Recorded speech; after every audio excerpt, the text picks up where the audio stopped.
la liturgia es la continuación ahora de la historia de la salvación. Nosotros no podríamos entrar en esa corriente de la historia salvífica si no celebráramos los sacramentos. Dicho de la otra manera, nosotros entramos en la corriente histórico-salvífica cuando celebramos los sacramentos. La primera y principal, el sacramento del bautismo, la confirmación y luego la Eucaristía dominical o diariamente celebrada, más cuando necesitamos los otros sacramentos.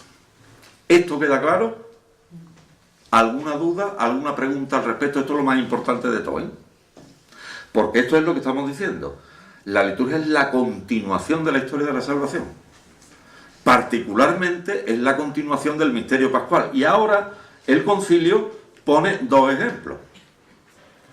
Y así, primer ejemplo, por el bautismo los hombres son injertados en el misterio pascual de Jesucristo. Mueren con Él, son sepultados con Él, resucitan con Él, reciben el espíritu de adopción de hijos por el que clamamos Abba Padre y se convierten así en los verdaderos adoradores que busca el Padre. El bautismo es la primera inserción en el misterio pascual de Cristo. Nosotros no somos nada si no nos unimos con su muerte y con su resurrección. La vigilia pascual la celebrasteis el otro día. Sí. Todo lo que estáis aquí. Si nos hacemos tras aquí no viniera, ¿eh? ¿Y cómo os quedasteis cuando se leyó la epístola? Estáis muertos. Así lo decían. Y vuestra vida está con Cristo escondida en Dios. Cuando aparezca Cristo, vida vuestra, eso de que estamos muertos. ¿Qué está diciendo San Pablo? Pero no solo estamos muertos. Estamos con crucificados, con sepultados, con muertos, con resucitados, con ascendidos al cielo, y aquí lo importante es con. En griego, si leemos el Nuevo Testamento en griego, se utiliza la partícula sim, S-I-M-O-N, depende, que estáis hartos de utilizarla, hartos. Cuando yo en un aparato de radio quiero ponerme en la misma tonía con que está emitiendo una emisora, lo sintonizo. Cuando una persona me cae muy simpática y muy bien, sin yo conocerla absolutamente de nada, pero de entrada ya nos caemos bien, es simpática. Estamos en el mismo tono. Bueno, pues eso que hacemos con la radio, la televisión, que hacemos con las personas, lo hemos hecho con Cristo. En virtud de una figura bíblica que se llama la representación corporativa. Esto también lo habéis oído un montón de veces. En Adán hemos pecado todos. Pues yo no estaba. Pues sí que estaba. Porque no se te olvide que Adán es el padre de todos. En él, en Adán, estábamos absolutamente todos. Pero es que en Cristo también estábamos todos.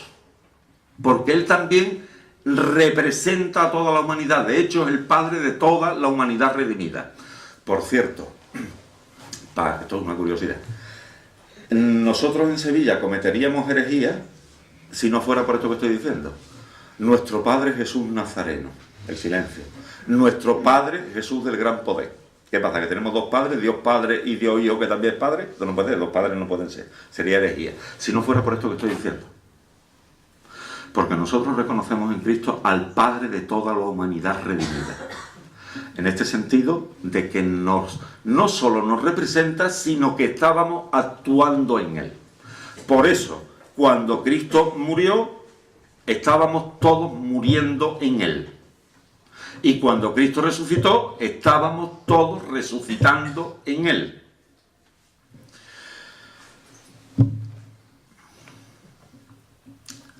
Cosa que se hace efectiva en nosotros cuando participamos de los sacramentos, particularmente en el bautismo. De hecho, este participar en el misterio pascual de Cristo, la Iglesia lo ha querido representar Al principio se bautizaban en río, en arroyo, y se metía uno completo en el agua. Baptizein, bautizar viene de baptizein, era meter totalmente en el agua. Era sepultarte en agua, enterrarte en agua.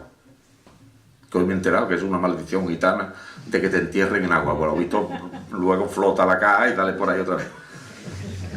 Pues nosotros sacramentalmente expresamos que estamos unidos absolutamente con Cristo cuando nos metemos en el agua, totalmente. Las primeras pilas bautismales no eran tales pilas, eran piscinas bautismales. Eran redondas, pero en forma de cruz, de tal manera que había una escalerita por las que se bajaban 3 peldaños y solo 3, los 3 días que estuvo el Señor en el sepulcro, te metían en agua, te hacían una ahogadilla, diciendo, estás sepultado con Cristo. Has muerto. Y si te dejan allí, te mueres de luego. Y la emersión, con eso significaban que estamos unidos a su resurrección. Por eso San Pablo utiliza otra imagen que es muy querida y de la cual hablaremos también un poquito más, si Dios quiere, el viernes, que es que somos el cuerpo de Cristo. Estamos tan unidos a Él que somos su cuerpo. Recordad la bellísima imagen que de los padres que decíamos ayer, que del costado de Cristo nació, del de Adán nació Eva, del de Cristo nació la iglesia que somos nosotros.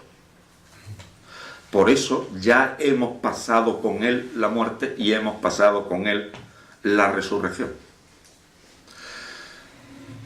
Tiene que llegar nuestro momento de pasar de lo sacramental a lo no sacramental. El otro momento son las exequias. Cuando un cristiano muere, es introducido en la iglesia, además con unos cantos que son los que Israel cantaba cuando salió de Egipto,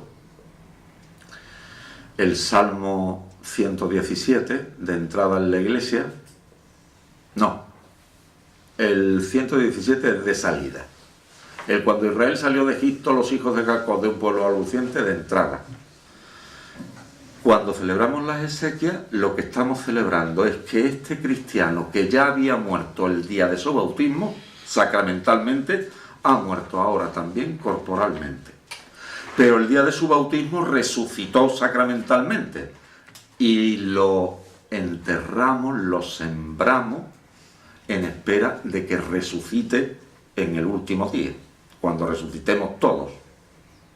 Que ya no sea sacramentalmente, sino que sea también corporalmente. Nuestra vida transcurre de Pascua en Pascua, no se os olvide. Siempre. La que celebramos en el bautismo, la que celebramos en las exequias, que en el bautismo ya lo hemos celebrado realmente todo, pero tiene que irse desplegando. Primero, tiene que irse desplegando con una vida donde yo todos los días muera y resucite.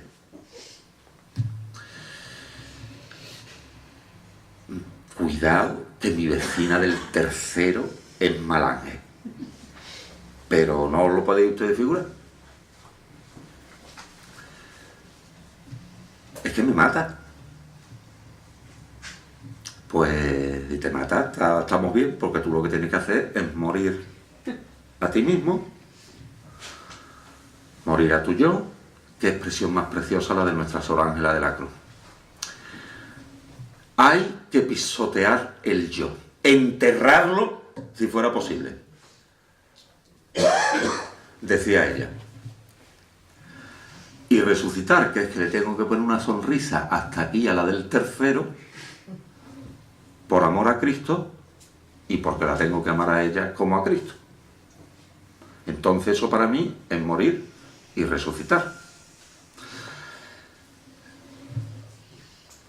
Cada uno de los pasos que nosotros vamos dando en busca de lo que también decía la lectura del domingo de Pascua, buscarlo, ya que habéis resucitado con Cristo, es de San Pablo, buscar los bienes de allá arriba donde está Cristo sentado a la derecha de Dios. Es lo que nos dice San Pablo, ¿no? Morir al hombre viejo resucitar al hombre nuevo. Es decir, que de la profesión de nuestra fe, creo en Cristo muerto y resucitado, a la celebración de nuestra fe, celebramos a Cristo muerto y resucitado, a la vida de fe. Yo tengo que morir y resucitar con Cristo porque en el bautismo ya lo he hecho. No solo en el bautismo, lo he hecho en la confirmación también. Acordaros que ayer comentábamos que en el Evangelio de San Juan, en el mismo misterio pascual, en la misma muerte, se produce la donación del Espíritu. Es el llamado Pentecostés joánico. No trae, el Evangelio de San Juan no trae Pentecostés, pero trae dos efusiones del Espíritu por si no había bastante. Que una es en la cruz, sobre San Juan y sobre la Virgen, las primicias de la Iglesia, y la otra es uno de los días de la Pascua, que si Dios quiere también comentaremos. Bueno, podemos comentar. El día de Pascua por la tarde no estaba Tomás aquel día, ya faltaba por supuesto Judas, o sea que solo había 10. Jesús entró en el cenáculo, estando las puertas cerradas, les dijo paz a vosotros, les enseñó las manos y el costado, diciendo que soy yo, mirad los agujeros y mirad. Y sopló sobre ellos y les dijo, recibid el Espíritu Santo, a quienes les perdonéis los pecados les quedan perdonados y a quienes se los retengáis les quedan retenidos. ¿Os acordáis del episodio, no? Ese es el otro Pentecostés. En función además del perdón de los pecados, del que hablaremos ahora también un poquito. Pero estaba hablando de la confirmación. Todo lo que hemos recibido en el bautismo, particularmente la unión con la muerte y resurrección de Cristo, eso se profundiza, se perfecciona más en la confirmación, donde se nos da el Espíritu Santo, igual que se nos dio, se le dio a la Virgen y a San Juan en la mismísima cruz. Por eso la Pascua, el tiempo pascual, dura desde el domingo pasado hasta el de Pentecostés, que es la efusión del Espíritu. De tal manera que nosotros, eso sacramentalmente que ocurre en el tiempo, lo recibimos en los sacramentos, bautismo y confirmación.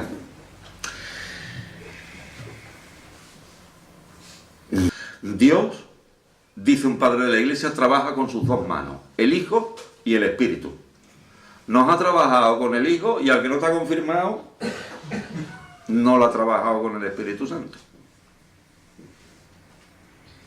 Por eso es absolutamente necesario la recepción de este Espíritu, porque si no, el misterio pascual en nosotros y nuestra vida cristiana no está completa. ¿Ustedes se han dado cuenta que una persona divina siempre hace presente a la otra? Nosotros confesamos en el credo, el Espíritu Santo es el dador de vida, procede del Padre y del Hijo, con el Padre y el Hijo recibe una misma adoración y gloria, y que habló por los profetas. Lo que habló el Espíritu Santo inspira a los profetas, a los escritores bíblicos, para que hablen de Cristo. Viene Cristo y de quien habla es del Espíritu, para que venga otra vez y hable de Cristo, y así sucesivamente. Alégrate, María, llena de gracia, el Señor está contigo. Bendita tú eres. Vas a ser madre ni más ni menos que del Salvador. ¿Y cómo va a hacer eso? Porque yo no conozco varón.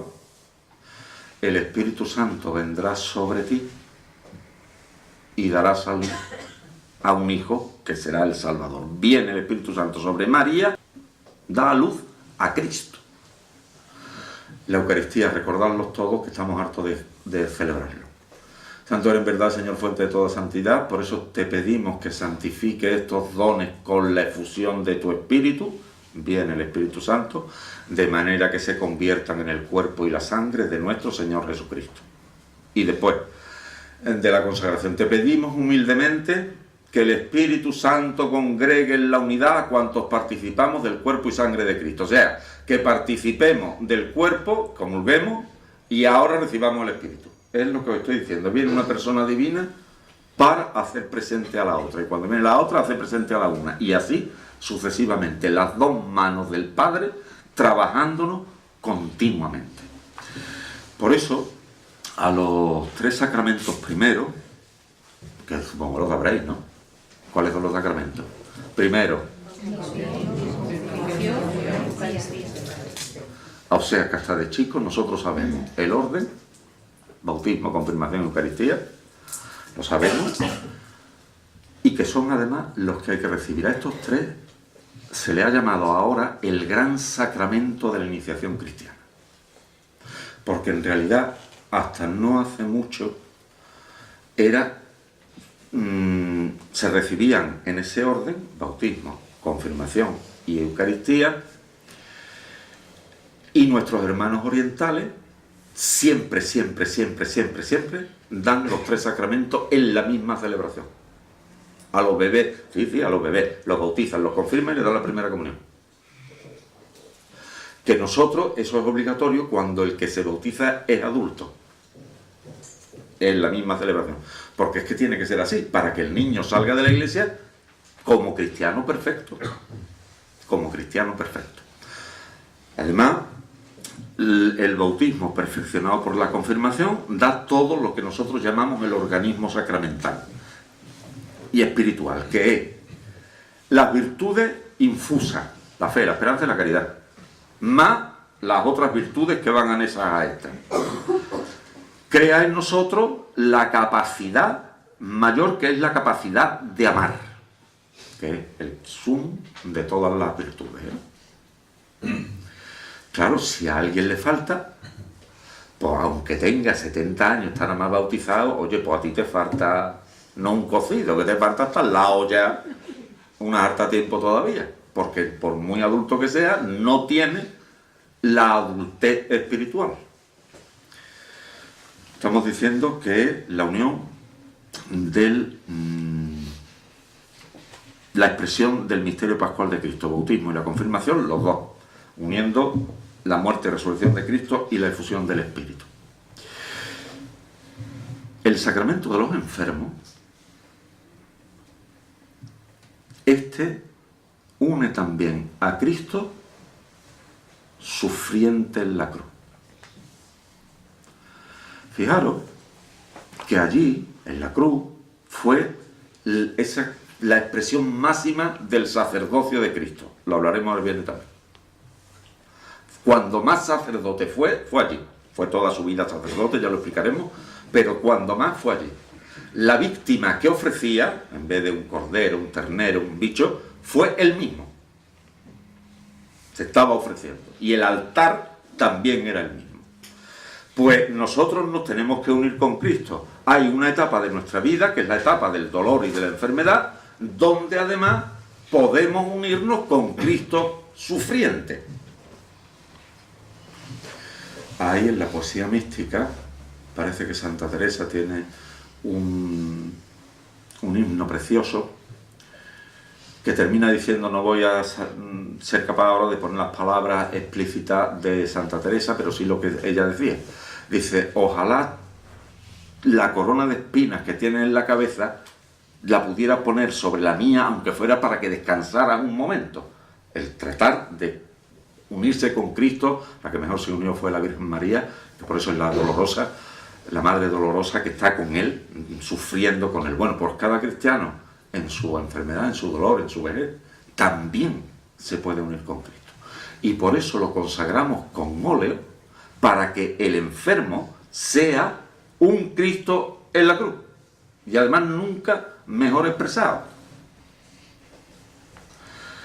Nosotros lo consagramos para que Él pueda ofrecer sus dolores por su salvación y por los de la Iglesia. Y por la salvación de la Iglesia y del mundo entero. ¿Os acordáis de aquello de San Pablo? Completo en mi carne lo que le falta a la pasión de Cristo por su cuerpo, que es la Iglesia. A la pasión de Cristo, como dolor, fue tremenda y fue perfecta en sí misma. Pero desde luego, Cristo en la cruz no sufrió una neumonía, ni un cáncer, ni sufrió... Eso es lo que le falta a la pasión de Cristo, que eso lo sufrimos y lo ofrecemos nosotros. El sacramento de los enfermos nos une también al misterio pascual de Cristo.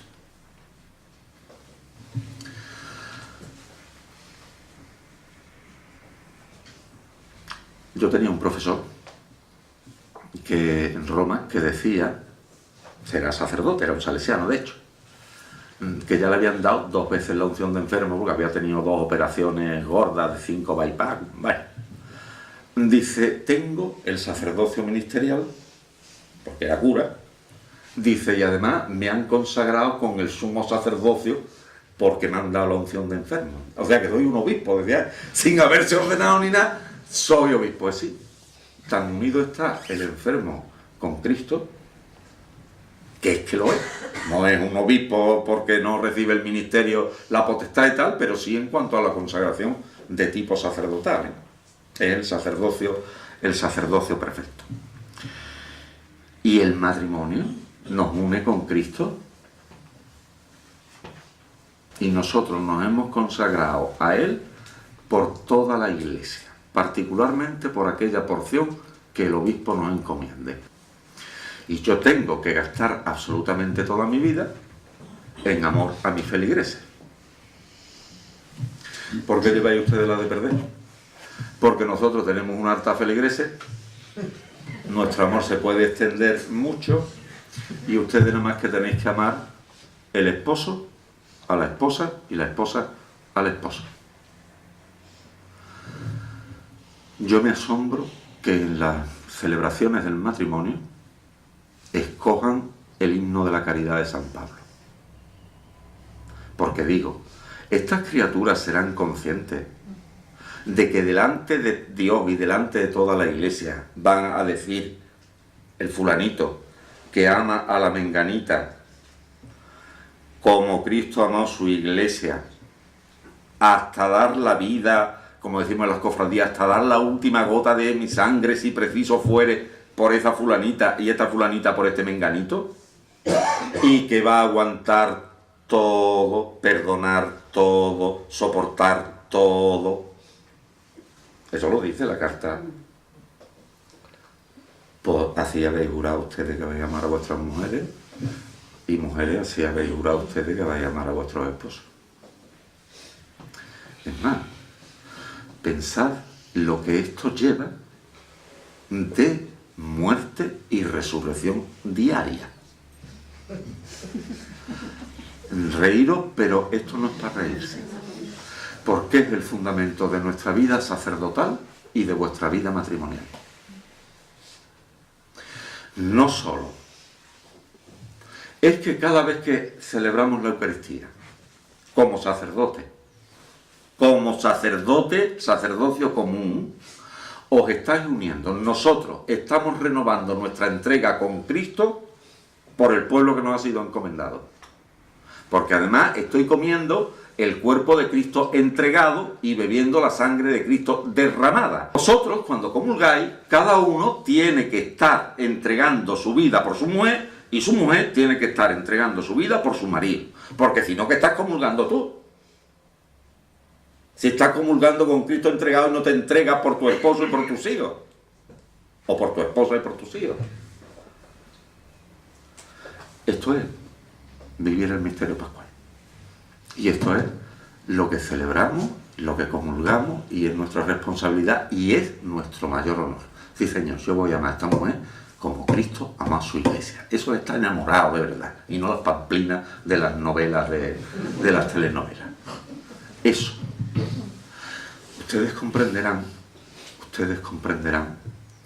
que es un contra Dios, que si yo, que he dicho que voy a entregar mi vida por todos mis feligreses, si me voy con una sola feligresa, estoy pecando gravísimamente contra la entrega de mi ordenación que renuevo cada día en la Eucaristía.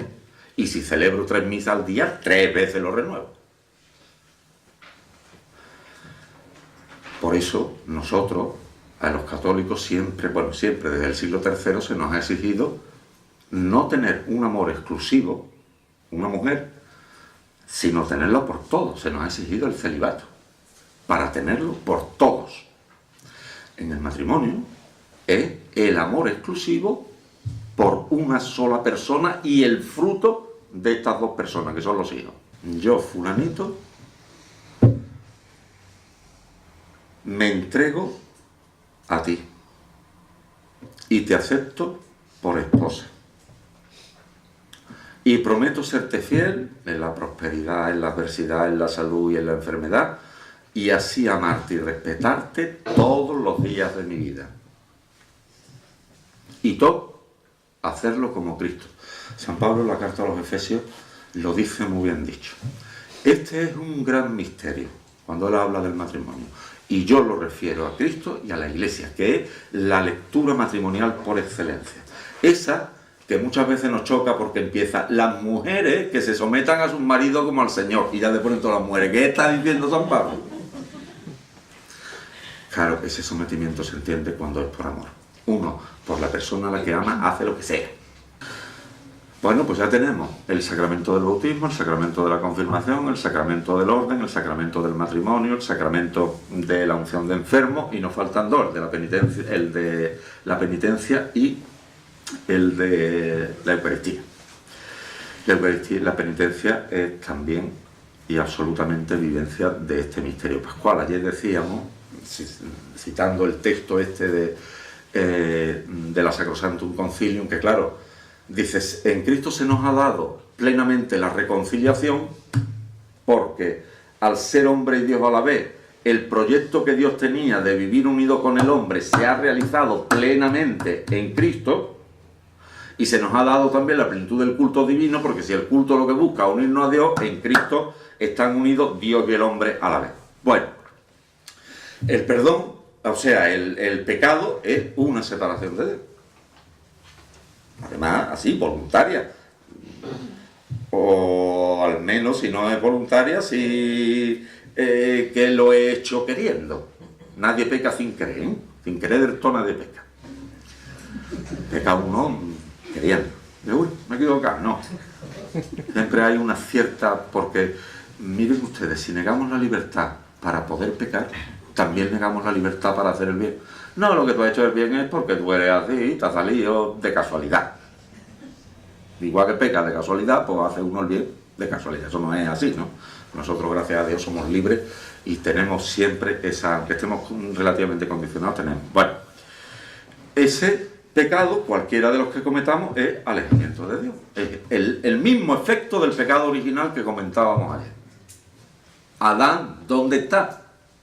Viene Dios a buscarnos y no está. Somos como el hijo pródigo. Que se ha leído este año, se ha leído uno de los domingos de Cuaresma, la parábola del hijo pródigo. La recordaréis.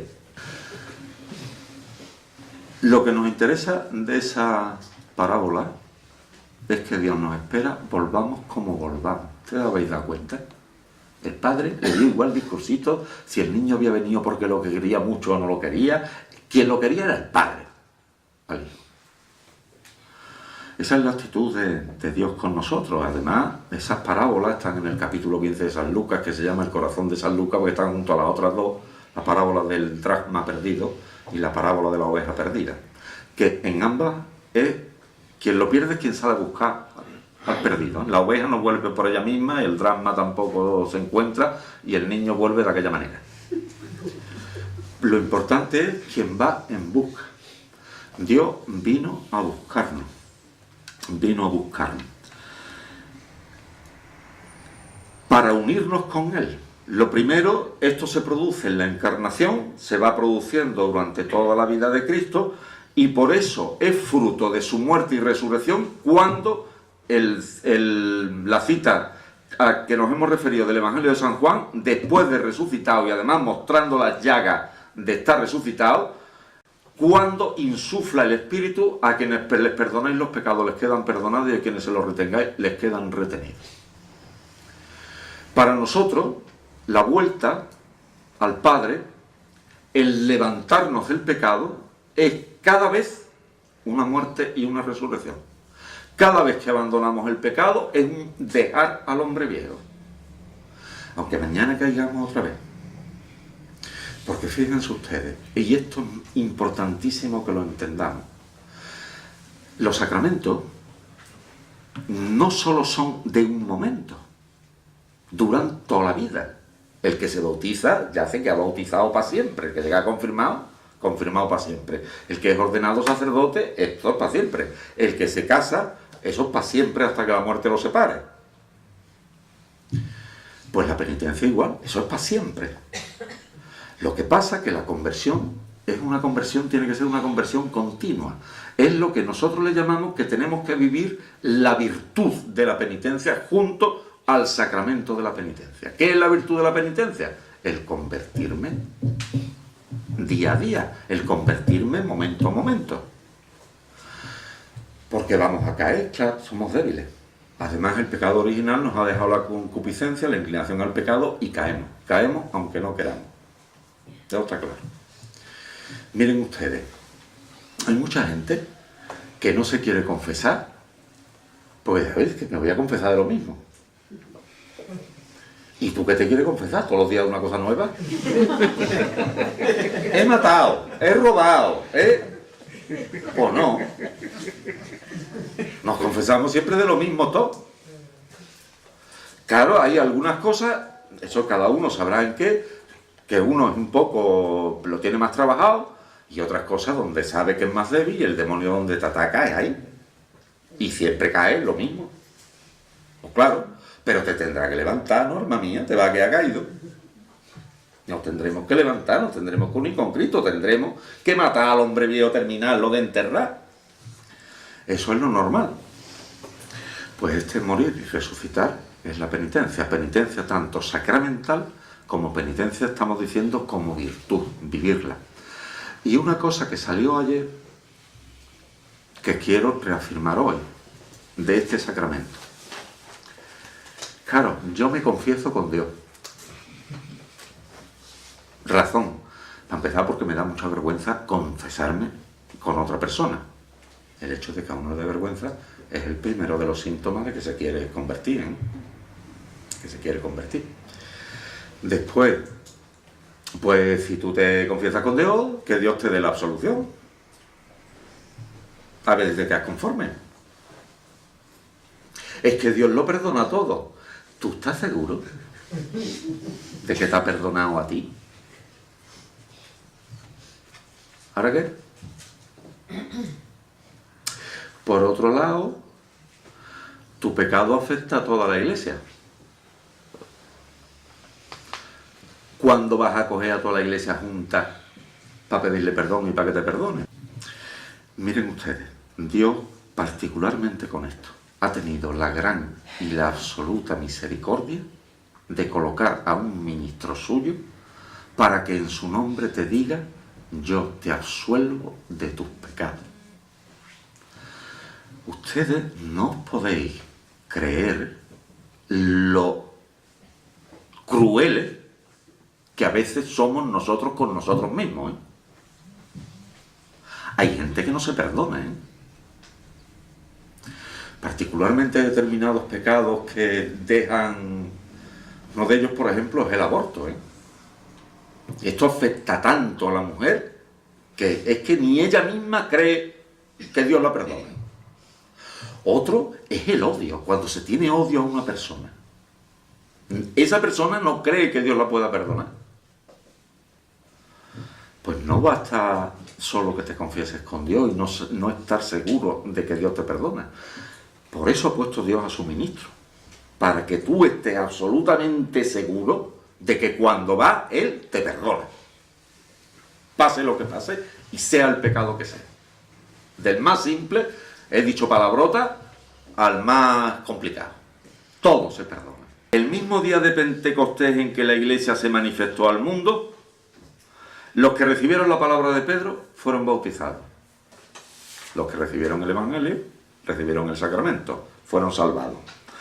Y con perseverancia escuchaban la enseñanza de los apóstoles, de nuevo la predicación del Evangelio, se reunían en la fracción del pan, en la Eucaristía, y en la oración alabando a Dios, gozando de la estima general del pueblo. Desde entonces, la Iglesia nunca ha dejado de reunirse para celebrar el misterio pascual, leyendo cuanto a él se refiere en toda la Escritura, de nuevo el Evangelio. 2. Celebrando la Eucaristía, en la cual se hace presente de nuevo la victoria y el triunfo de su muerte. He ido subrayando las dos cosas que suceden. Al principio, cuando lo leímos, lo empezábamos a leer ayer. decía, vamos a darle la vuelta por razón metodológica al primero de los de estos. Dios que quiere que todos los hombres se salven y lleguen al conocimiento de la verdad, lo vamos a poner del revés. Dios que quiere que todos los hombres lleguen al conocimiento de la verdad y se salven. Jesucristo fue enviado a evangelizar y a salvar. Los apóstoles fueron enviados a evangelizar y a salvar. Y desde entonces, desde Pentecostés, los que escucharon la palabra de Pedro, el anuncio del Evangelio, fueron bautizados. En la Eucaristía, escuchaban la enseñanza de los apóstoles, se reunían en la fracción del pan. Y la Iglesia nunca ha dejado de reunirse para celebrar el misterio pascual, leyendo cuanto a él se refiere a la Escritura y celebrando la Eucaristía. Estamos haciendo las mismas dos cosas que quería el Padre. Estamos contando la voluntad del Padre. Ustedes se han dado cuenta que toda celebración litúrgica, toda, contiene estas dos partes, anuncio del Evangelio y celebración del sacramento de que se trata. Lo que técnicamente nosotros le llamamos liturgia de la palabra y liturgia de la Eucaristía. Es para hacer lo mismo, para cumplir la voluntad del Padre. Igual que os dije que la historia de la revelación y de la salvación están tan estrechamente unidas que forman una sola historia, porque Dios, dándose a conocer, salva, y salvando con los actos salvíficos manifiesta quién es, se da a conocer. Pues eso mismo tenemos que decir de la liturgia de los sacramentos. La liturgia de la palabra y la liturgia del sacramento de que se trate están tan estrechamente unidos que forman un solo acto de culto. De toda esta profunda teología a tontería. Entonces, si llego tarde y no escucho la palabra, ¿la misa me vale? No, no te vale. Porque una de las partes que era voluntad del Padre de que todos los hombres se salven y lleguen al conocimiento de la verdad, no la estás cumpliendo. Además que el mandamiento de la Iglesia dice oír misa entera todos los domingos y fiestas de guardar. No dicen misa por parte. Pero que tenemos que comprender que ambas cosas forman un solo acto de culto. Hay un sacramento que a mí me da mucha pena, que es el sacramento de la penitencia.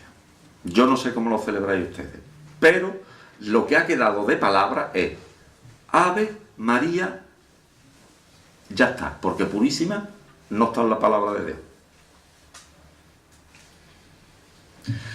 Se recomienda que se haga ahí, aunque sea una mínima celebración de la palabra. La mínima celebración de la palabra puede consistir en aprenderse de memoria y después del Ave María Purísima decir: Padre, he pecado contra el cielo y contra ti y no merezco llamarme hijo tuyo, que es de la parábola del hijo pródigo. Eso hay mucha gente ya que lo hacen. Gracias a Dios, pues, los que están en colegios de cura se les nota.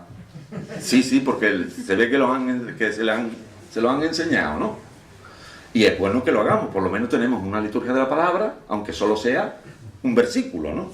Pero tenemos esa liturgia de la palabra.